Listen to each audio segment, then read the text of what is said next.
made the rounds on another fake news broadcast to talk to a fake journalist to lament the reality of this fake news that cost Hillary Clinton the election. That's right. The irony is not lost on myself either.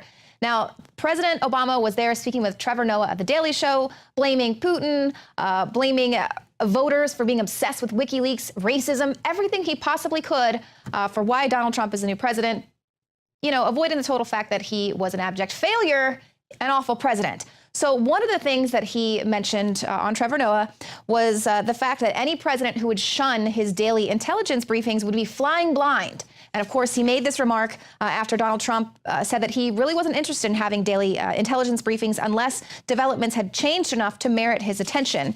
And so then, of course, he was immediately attacked for that, saying, oh, my gosh, he's already going to be skipping his daily intelligence briefings. How would you do that? And President Obama rolls out there as with all of his hubris and says, you know, any president that doesn't do that, doesn't attend these daily briefings, would be flying blind on national security matters.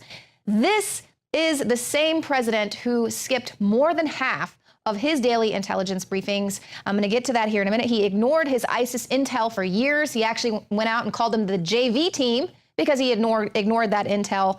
But he is going to hit Donald Trump.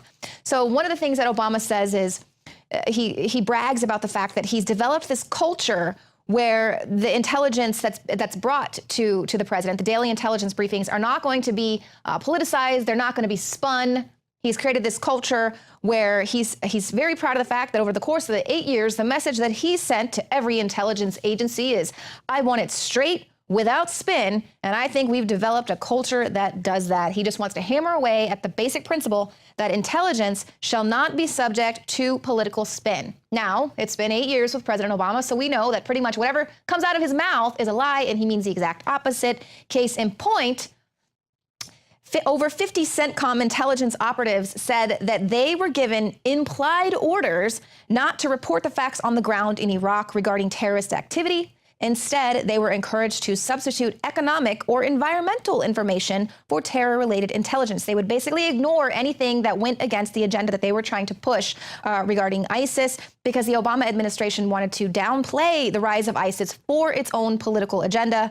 They were also, at the time, of course, aiding so-called moderate rebels in Syria in an effort to topple the Assad regime. So they wanted everyone to just kind of be calm. The situation was under control. Meanwhile, it's spiraling out of control. And then we witnessed the rise of ISIS, who at the time the president called the JV team. Now, a congressional joint task force corroborated these CENTCOM employees' claims. In August, they said, what happened at CENTCOM is unacceptable. Our warfighters suffer when bad analysis is presented to senior policymakers. We must continue our efforts until we fix it. So this was corroborated, and they said this is a big problem. We can't have our warfighters out there bringing this intelligence to the president and other senior policymakers who then tell them, you know what, we don't need to talk about that because that's going to go against the agenda we have to get our moderate rebels armed so that they can take out Assad, and we don't want anyone worrying about ISIS. So I'm just going to go ahead and laugh it off and call them the JV squad. More examples. Additionally, the former DIA head Michael Flynn revealed that Obama routinely turned a deaf ear to updates and reports on the rise of ISIS because they didn't fit with the narrative the administration was feeding the American public. It interrupted his tea time. You know, he needed to go make his daily golf game, so he didn't want to hear it. In fact, he read a lot of his intelligence briefings on his presidential iPad because he is a super cool technology El Presidente rolling out here with the fake news. So not only did he skip his briefings, but you'll also recall this is a president who just had no problem letting the world know that he found out about the big breaking problems within his administration at the same time the rest of us did on the news when it was leaked to the press. So let's just take a little walk back through the not so distant history here. About 8 times, actually, that President Obama said he found out about world events by watching the news. So the most recently, he talked about claiming not to know that former Secretary of State Hillary Clinton was using a personal email address to conduct government business while she was in office, even though we know that's not true because he actually emailed back and forth with her using a pseudonym. He said to CBS News that the same time everybody else learned it, I learned it through the news reports. He also said that he learned about Fast and Furious. He said, I heard on the news about this story, that Fast and Furious. He learned about NSA spying on foreign leaders. He claimed he had no idea the NSA was spying on foreign leaders. He said, "I assure you, I certainly did not know anything about the IG report before the IG report had been leaked through the press." They refused to answer questions about when the president was finally briefed on the General David Petraeus sex scandal. Of course, that broke in the media before they were able to address that. The IRS's targeting of conservative groups. He told the media in 2013 that he learned about the IRS's improper targeting from the same news reports that I think most people learned about this. I think it was on a Friday. Yeah, he got that specific, that's how much he did not know about the IRS targeting his opponents. They were targeting conservative groups to help him get elected as president, but he had no idea. He just like, Hillary Clinton had no idea that the DNC and the media were all in cahoots to get her elected, even though they were passing her the debate questions in advance and things like that. But they have no idea what these government agencies are doing to help them get elected. No, we just need to worry about Putin and other foreign governments trying to get Donald Trump elected. Yeah, right. So then he also learned about the Justice Department's wiretapping of AP and Fox News reporters. Of course, this additionally was something that would help him as the president, but he didn't know. He said he found out about that from the news reports yesterday on the road. The Department of Veterans Affairs healthcare waiting list scandal. Then Press Secretary Jay Carney told reporters, "We learned about them through the reports." Now, I'll double check if that's not the case, but that's when we learned about them. They heard it in the news. And then, of course, there was an unauthorized Air Force One photo op. New York City residents were panicked because the plane was flying near the Statue of Liberty for a pre-scheduled photo op, but Obama said, "It was something that we found out about along with all of you." So here's the president. He doesn't even know what's going on within his own administration, but he is going to admonish President-elect Donald Trump, who says he himself doesn't want these daily intelligence briefings unless they're going to bring him something new. So he's just following in the footsteps of his predecessor. But then something else really huge that Obama said with his visit there with the fake news journalists at the fake news show, The Daily Show with Trevor Noah.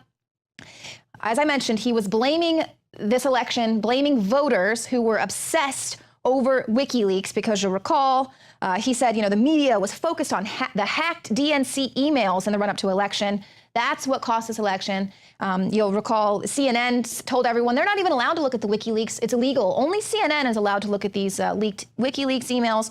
And they just told everyone to ignore them because without any evidence or providing any proof, they said that these emails had been doctored. So everyone just ignore them. But the president has the audacity to blame the media for focusing on the DNC emails and said it's voters' problem because they were obsessed over it. So it's totally ridiculous. But then he says, I don't even know why they were obsessed because there was nothing explosive in them. It was fairly routine stuff. Fairly routine stuff. So then why the hell is everyone obsessing over the fact that Russia supposedly, allegedly helped Donald Trump win the election by leaking these fairly routine emails? What impact could this have possibly had on the election if they were just fairly routine? It makes no sense. Here again, the president is continuing on with this agenda of nothing to see here, folks, move along. So here's just a little refresher. Paul Joseph Watson tweeted this out earlier, and it's a pretty good one. So let's just take a little refresher into what the president thinks is routine. So we saw DNC chairman Debbie Wasserman Schultz caught red-handed trying to ensure Hillary Clinton beat Bernie Sanders. This resulted in her resignation from the DNC. Democrats plan to use Sanders' religion against him, hoping that Kentucky and West Virginia voters would oppose him based on his Jewish heritage. The Clinton camp mocked Catholic conservatives, suggesting they pretend to be Catholic so they could win voters. CNN's Donna Brazile exposed leaking questions to Hillary Clinton in advance of the town hall. Politico's Glenn Thrush was caught sending articles to the Clinton campaign before publication, offering them a chance to edit his copy. Now, mind you, he's been promoted. He's not working at Politico anymore. He is now working with the New York Times, fake news. So him being a hack, he was rewarded heavily for that. Politico's Kenneth Vogel was caught doing the same. No word on if he's going to go advance to the fake news outlet New York Times. CNBC's John Harwood was caught asking John Podesta for an interview with Hillary, promising, he wouldn't ask her any tough questions. One DNC staffer said it was effing stupid Obama wasn't spending more time helping them raise money. DNC staffers treated their donors with repeated disrespect, sometime referring to them as clowns.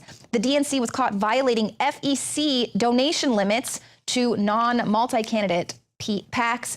Other emails found DNC staffers mocking Hispanics, gays, and Republicans. You'll remember they had the Taco Bowl Tuesdays.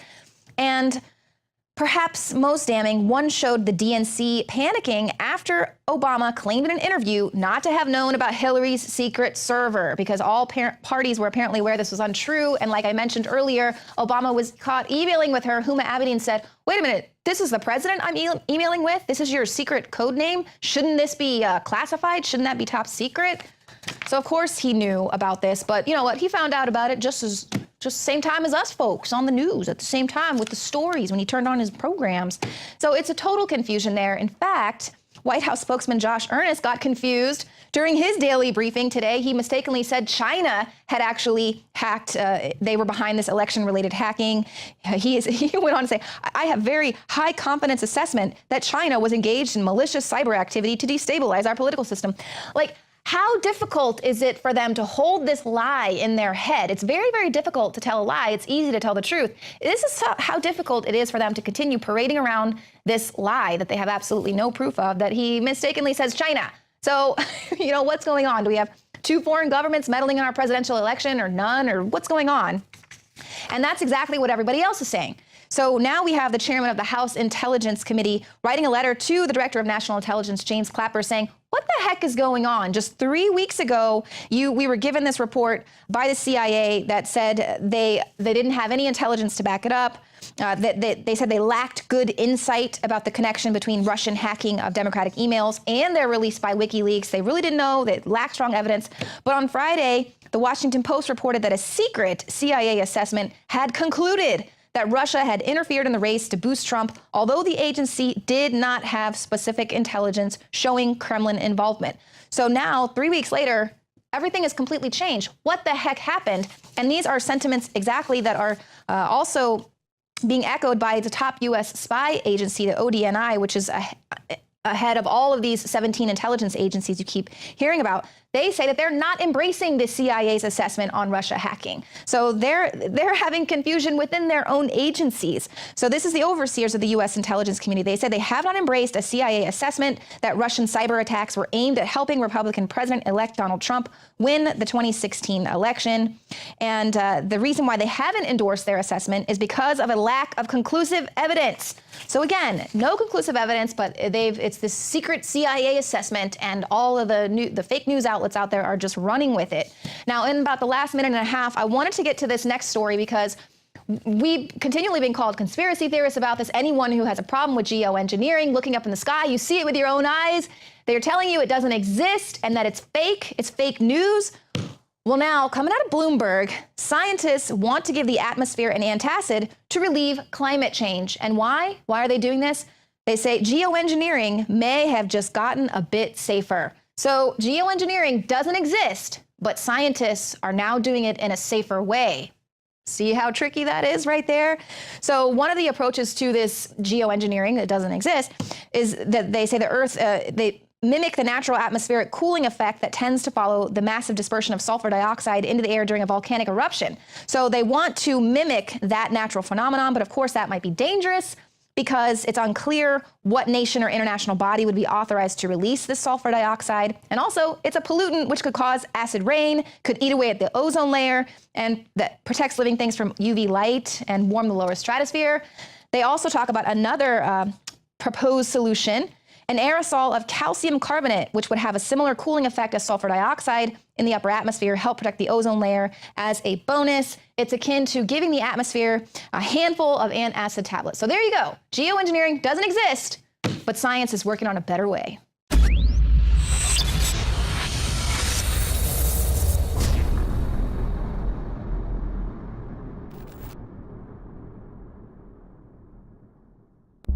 Three years ago, the Congress in the National Defense Authorization Act repealed the law that had been on the books for decades, barring the CIA and other agencies from engaging in domestic propaganda and disinformation. Over the weekend, they passed the Countering Disinformation and Propaganda Act that funds $160+ million to this new organization that will, quote, discover and counter with its own disinformation, alternative media that they dub fake news. At the very same time, we see mainstream media claiming that Trump, myself, Tucker Carlson, you name it, are Russian agents, and that the American people really wanted Hillary Clinton, but the Russians somehow hacked in, and that's why Trump won. Yes, we've gotten Trump elected, but they're openly trying to overthrow that.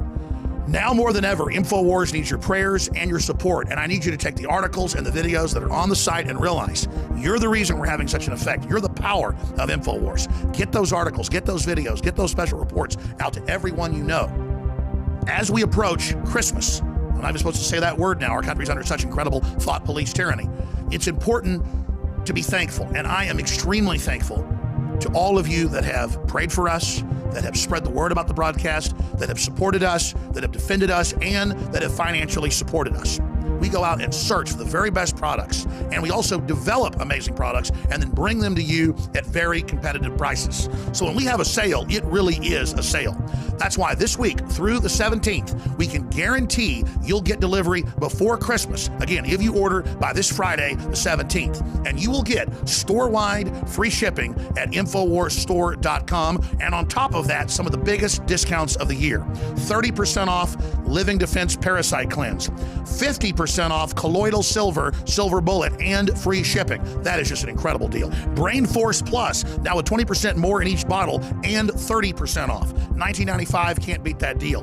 Winter Sun, Vitamin D3, 25% off. Survival Shield, X2, Nascent Iodine, again, an amazing 30% off. BioTrue Selenium, 30% off, and that's just some of the specials. Check them out today at InfoWarsStore.com or InfoWarsLife.com, or call toll free. The great crew will answer your questions, tell you about some of the other specials, and take your order if you'd like. 888-253-3139. And finally, from myself, Alex Jones, and the rest of the InfoWars crew and my family, I want to wish all of you a blessed and Merry Christmas.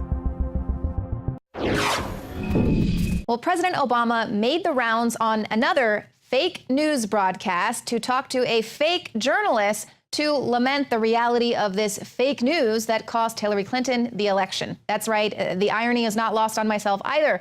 Now, President Obama was there speaking with Trevor Noah at The Daily Show, blaming Putin, blaming voters for being obsessed with WikiLeaks, racism, everything he possibly could for why Donald Trump is the new president, you know, avoiding the total fact that he was an abject failure, an awful president. So one of the things that he mentioned on Trevor Noah was the fact that any president who would shun his daily intelligence briefings would be flying blind. And of course, he made this remark after Donald Trump said that he really wasn't interested in having daily intelligence briefings unless developments had changed enough to merit his attention.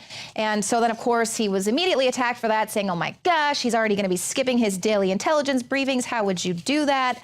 And President Obama rolls out there as with all of his hubris and says, you know, any president that doesn't do that, doesn't attend these daily briefings, would be flying blind on national security matters. This is the same president who skipped more than half of his daily intelligence briefings. I'm going to get to that here in a minute. He ignored his ISIS intel for years. He actually went out and called them the JV team because he ignored that intel. But he is going to hit Donald Trump. So one of the things that Obama says is he brags about the fact that he's developed this culture where the intelligence that's brought to the president, the daily intelligence briefings, are not going to be politicized. They're not going to be spun. He's created this culture where he's very proud of the fact that over the course of the 8 years, the message that he sent to every intelligence agency is, I want it straight, without spin, and I think we've developed a culture that does that. He just wants to hammer away at the basic principle that intelligence shall not be subject to political spin. Now, it's been 8 years with President Obama, so we know that pretty much whatever comes out of his mouth is a lie, and he means the exact opposite. Case in point, over 50 CENTCOM intelligence operatives said that they were given implied orders not to report the facts on the ground in Iraq regarding terrorist activity. Instead, they were encouraged to substitute economic or environmental information for terror-related intelligence. They would basically ignore any